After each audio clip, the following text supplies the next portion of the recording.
हाथ का पंजा पे लड़ा दीजिए। तो अखिलेश यादव ने, ऐसा मुझे जो पता चला सूत्रों के मुताबिक, तो अखिलेश यादव ने उज्जवल रमण से कहा, जो कि उज्जवल रमण को फ़ोन किया कि आप कांग्रेस पार्टी से लोकसभा का चुनाव लड़ जाओ। जैसा मुझे पता चला, उज्जवल रमण ने कहा कि भैया मुझे फंसाने की कोई ज़रूरत नहीं है, मैं 2027 विधानसभा का चुनाव लड़ लूँगा, मुझे कांग्रेस पार्टी से लोकसभा चुनाव नहीं लड़ना। बावजूद इसके अखिलेश यादव ने कहा कि हम पूरी ताकत लगाएंगे, पार्टी संगठन आपके साथ खड़ा रहेगा, आप कांग्रेस पार्टी ज्वाइन कर लो, चुनाव लड़ो यार, 27 की 27 देखी जाएगी। इसके बाद रेवती रमण सिंह जो उनके पिता हैं और उत्तर प्रदेश के सबसे कद्दावर,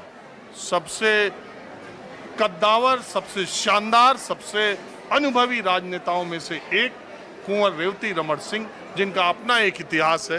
एक देखिए चर्चा चली तो कुछ कहानी किस्से भी मैं बता दूं। कुंवर रेवती रमण सिंह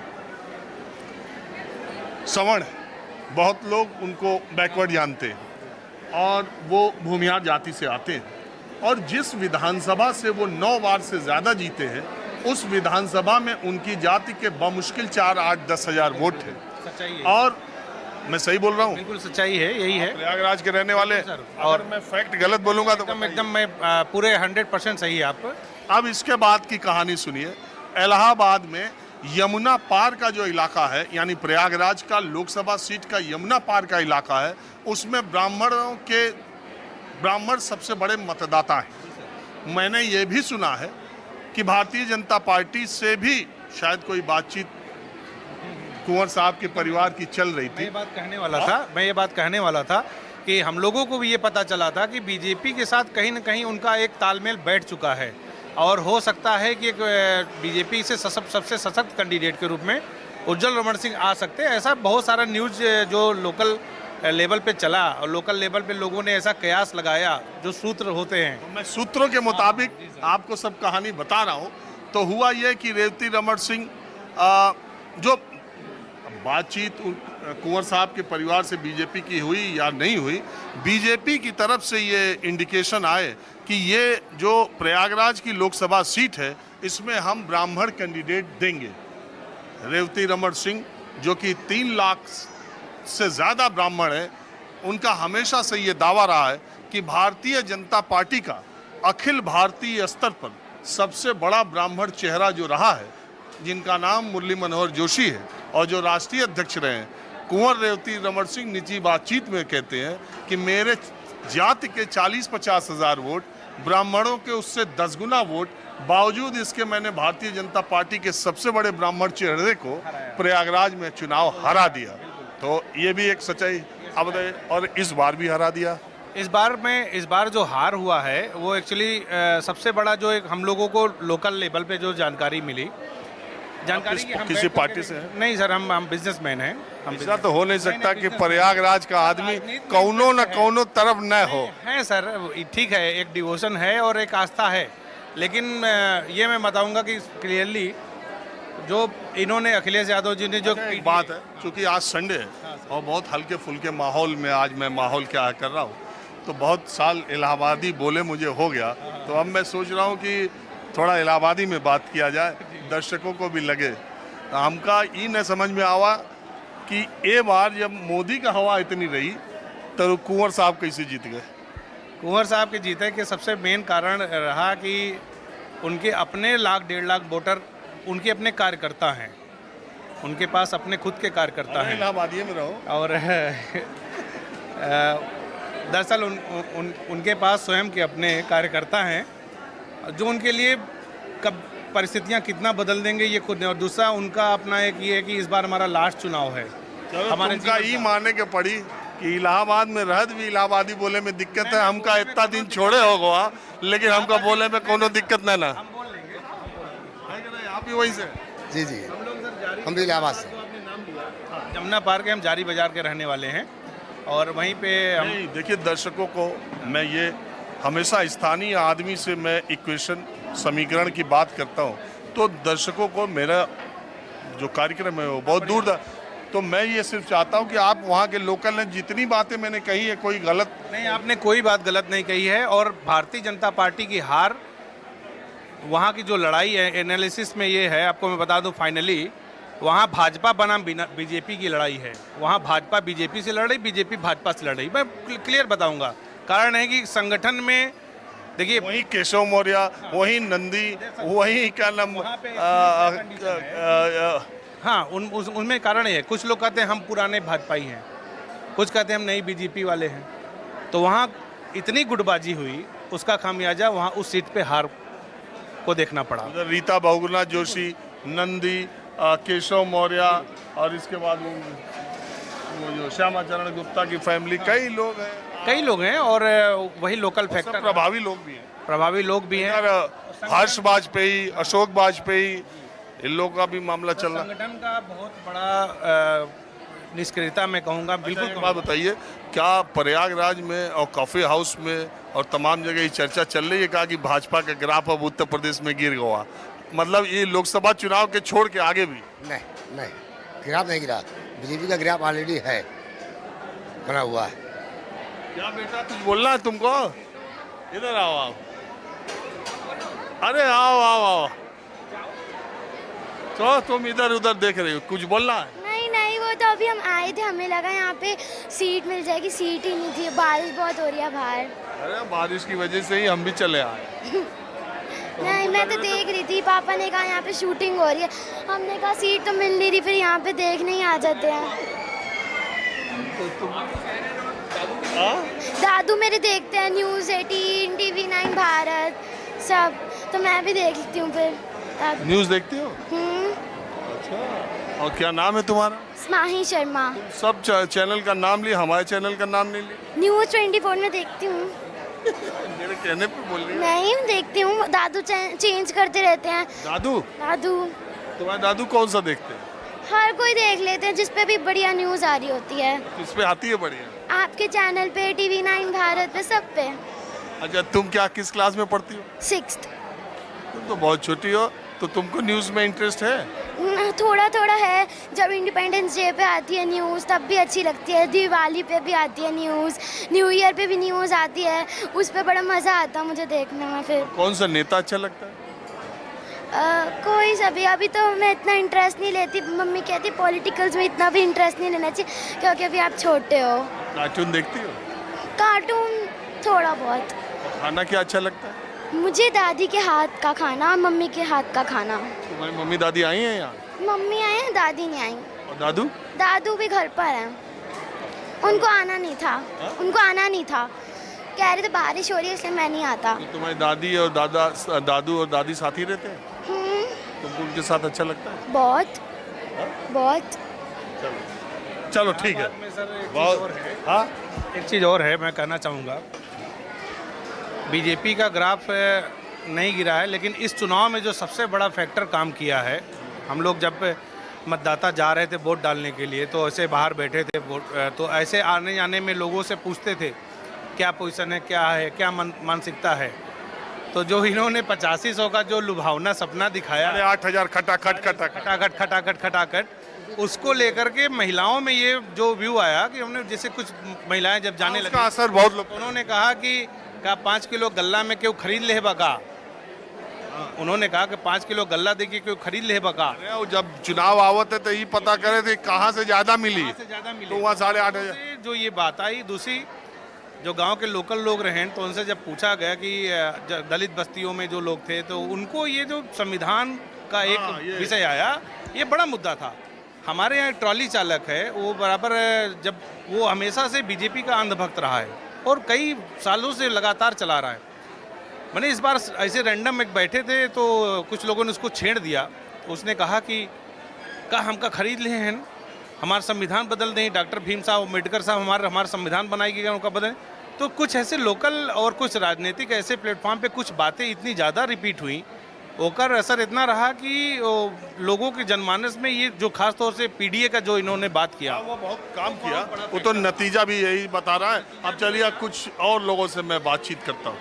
तो आज मैंने सोचा कि कोई एक मुद्दे पर माहौल क्या है करने के बजाय लोगों से, आम लोगों से जो भी बातचीत है वो की जाए, उसमें महिलाएं, पुरुष। और आज कॉफ़ी हाउस, आपका नाम क्या है?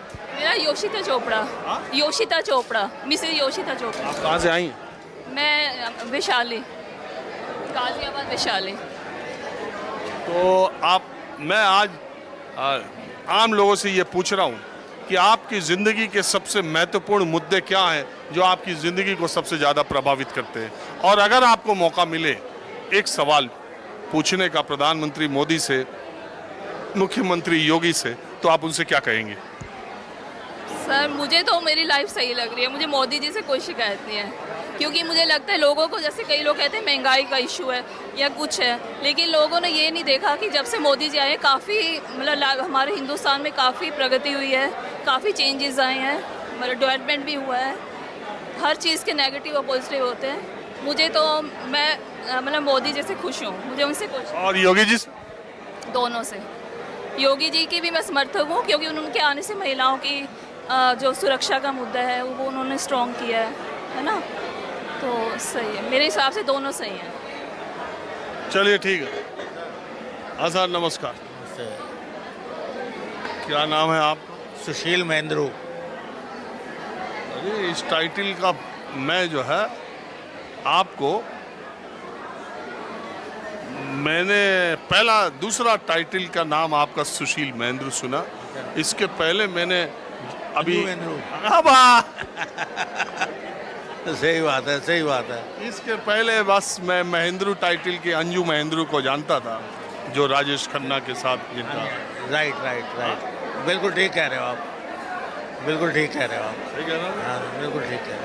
आपकी याददाश्त बहुत अच्छी है, और आपकी याददाश्त बहुत अच्छी है। है ना, पूरी दुनिया जानती है, जो राजेश खन्ना को जानती है वो अंजू महेंद्रू को जानती है। ये भी कह सकते हो वो आप। किस्सा भी आपको मालूम होगा, जब डिम्पल कपाडिया से शादी के लिए राजेश खन्ना जा रहे थे, उसके घर के सामने से बारात निकली थी। अरे चचा, आप भी बहुत खिलाड़ी आदमी है, लग रहा है वो किताब आपने भी पढ़ी है जो हमने पढ़ी है। बस ऐसे ही पढ़ने का शौक है जी। तो राजेश खन्ना ने जानबूझ के अपनी बारात अंजू महेंद्रू के घर से के सामने से निकाली, उनको चिढ़ाने के लिए। ऐसे जो राजेश खन्ना थे ना, उनमें एक ईगो प्रॉब्लम थी बहुत ज़्यादा। ये उसी का फल था जी। और बाद में आपको पता है, आपके अपने लास्ट टाइम में अंजू महेंद्रू ही उनके साथ थी सिर्फ, उनकी अपनी बीवी और बच्चे उनके साथ नहीं थे। वो तो अलग हो गई थी पहले, एक दूसरी महिला भी थी, वो भी रही थी। क्या, छोड़िए उस मसले को, वो तो मेरी आदत है, जब कहीं से कहीं कोई चीज़ कनेक्ट होती है, जैसे ही आपकी खासियत है। जैसे ही आपका टाइटल मैंने सुना तो मुझे याद आ गया, तो मैंने सोचा कुछ किस्सा भी। और आज संडे है ना अंकल, तो मैंने था आज प्रोग्राम को भी हल्का मूड का रखा है, वो कोई बहुत राजनीति के तीन तिकड़म नहीं, थोड़ा कभी कभी हल्का फुल्का अंदाज में। अच्छा लगता है चेंज में, बदलाव थोड़ा थोड़ा अच्छा लगता है। तो आप कहाँ,